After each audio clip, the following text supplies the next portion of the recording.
नमस्कार दोस्तों, आज हम अपने वीडियो के माध्यम से बताने जा रहे हैं ऑक्सीजन की कमी क्या है, इसके लक्षण, कारण और उपचार। प्यारे दोस्तों, खून शरीर के सभी हिस्सों में मौजूद हर कोशिका तक ऑक्सीजन पहुंचाता है, जिससे वे स्वस्थ रह पाती है।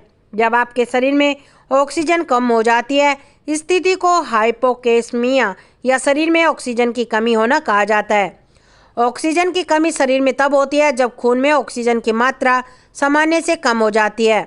ऑक्सीजन की कमी होना सांस संबंधी या ब्लड सर्कुलेशन संबंधी समस्याओं का संकेत देता है। इससे सांस फूलने जैसे श्वसन संबंधी लक्षण उत्पन्न होने लगते हैं। यदि शरीर में ऑक्सीजन का स्तर काफ़ी कम हो गया है तो आपका शरीर ठीक से काम नहीं कर पाता है। ऑक्सीजन कमी के लक्षण: सिर दर्द होना, सांस फूलना, दिल की धड़कनें तेज होना, खांसी होना, घरघराहट की आवाज़ आना, सांस से उलझन महसूस होना, ज़्यादा पसीना आना।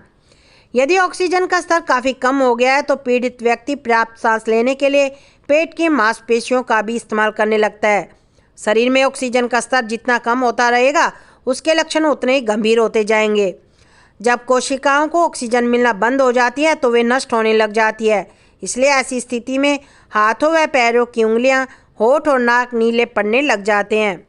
अब हम आपको बताएंगे कि डॉक्टर को आपको कब दिखाना चाहिए।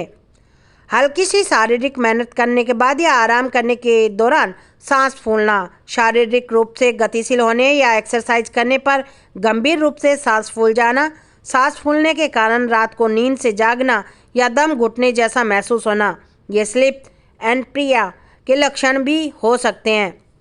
श्वसन संबंधी रोगों से ग्रस्त कुछ लोगों को रात के समय ऑक्सीजन कम होने की समस्या होती है।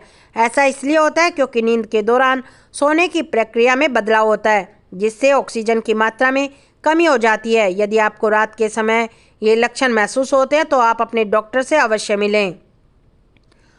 ऑक्सीजन की कमी के कारण व जोखिम कारक: ऐसी कई समस्याएं व स्थितियां हैं जो खून द्वारा शरीर में ऑक्सीजन पहुंचाने की प्रक्रिया में हस्तक्षेप करती हैं।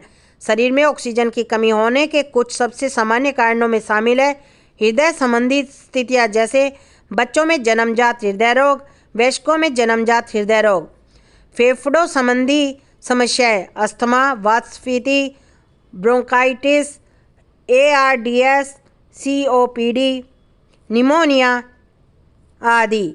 अधिक ऊंचाई वाले स्थान पर जाना जहां की हवा में ऑक्सीजन की मात्रा कम होती है, ये कारण हो सकता है। दर्द शांत करने वाली शक्तिशाली या अन्य कोई समस्या जो सांसों की गति को धीमा कर देती है। स्लीप एनपिया, नींद के दौरान ठीक से सांस न ले पाना, नामक रोग होना, फेफड़ों के ऊतकों में सकार बनना या सूजन व लालिमा हो जाना। ऑक्सीजन की कमी होने का खतरा कब बढ़ता है? एनीमिया, न्यूमोथोरैक्स, पल्मोनरी एडिमा, खून का थक्का बन जाना, कुछ प्रकार की दवाएं जैसे नशीले पदार्थ या बेहोशी की दवाएं आदि जो सांसों की प्रक्रिया को प्रभावित कर देती है। पल्मोनरी फाइब्रोसिस, फेफड़ों में सकार बन जाना या फेफड़े क्षतिग्रस्त हो जाना। स्लीप एनप्निया।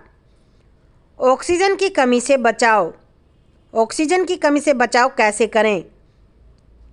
धूम्रपान ना करें। यदि परीक्षण के दौरान COPD या फेफड़ों संबंधी कोई अन्य रोग पाया जाता है, ऐसी स्थिति में धूम्रपान बिल्कुल छोड़ देना चाहिए।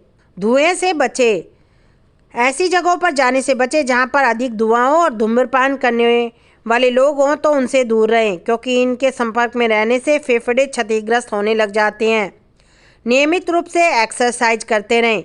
यदि आपको सांस लेने में दिक्कत हो रही है तो एक्सरसाइज करना थोड़ा मुश्किल हो सकता है, लेकिन एक्सरसाइज करने से आपका स्वास्थ्य व सहनशक्ति मजबूत होती है। यदि आपको परेशानी हो रही है तो चलना और योग जैसी सरल एक्सरसाइज कर सकते हैं, परंतु उससे पहले अपने डॉक्टर से विचार विमर्श अवश्य करें। डीप ब्रीथिंग एक्सरसाइज, इस प्रक्रिया में गहरी सांस ली जाती है जो कि मरीज के लिए काफ़ी फायदेमंद होती है। स्वस्थ आहार लें: ऐसे खाद्य पदार्थ खाएं जो स्वास्थ्य के लिए अच्छे हों। पानी पिएं: पर्याप्त मात्रा में पानी पीते रहें और शरीर में पानी की कमी ना होने दें। ऑक्सीजन की कमी के इलाज का मुख्य लक्ष्य खून में ऑक्सीजन के स्तर को बढ़ाना है। डॉक्टर इस स्थिति का कारण बनने वाली अंदरूनी स्थितियों का इलाज करने के लिए कुछ प्रकार की दवाएं लिख सकते हैं। ये दवाएं आमतौर पर सांस के द्वारा दी जाती है, जो सांस के माध्यम से होते हुए फेफड़ों तक पहुंचती है। कुछ गंभीर मामलों में डॉक्टर ऑक्सीजन थेरेपी देते हैं। इसमें कैनुला नाम के एक उपकरण का इस्तेमाल किया जाता है, जो अधिक ऑक्सीजन प्राप्त करने में मदद करता है। इस उपकरण को नाक के बाहरी हिस्से में एक मास्क की मदद से लगाया जाता है। ऑक्सीजन थेरेपी प्राप्त करने का स्थान और समय लोगों की अलग अलग जरूरतों पर निर्भर करता है। आप एक पोर्टेबल मशीन, जिसको साथ में ले जाया जा सके, के साथ घर पर या यात्रा के दौरान भी ऑक्सीजन थेरेपी प्राप्त कर सकते हैं। इसके अलावा अस्पताल में भी पोर्टेबल मशीन के साथ ऑक्सीजन थेरेपी दी जा सकती है।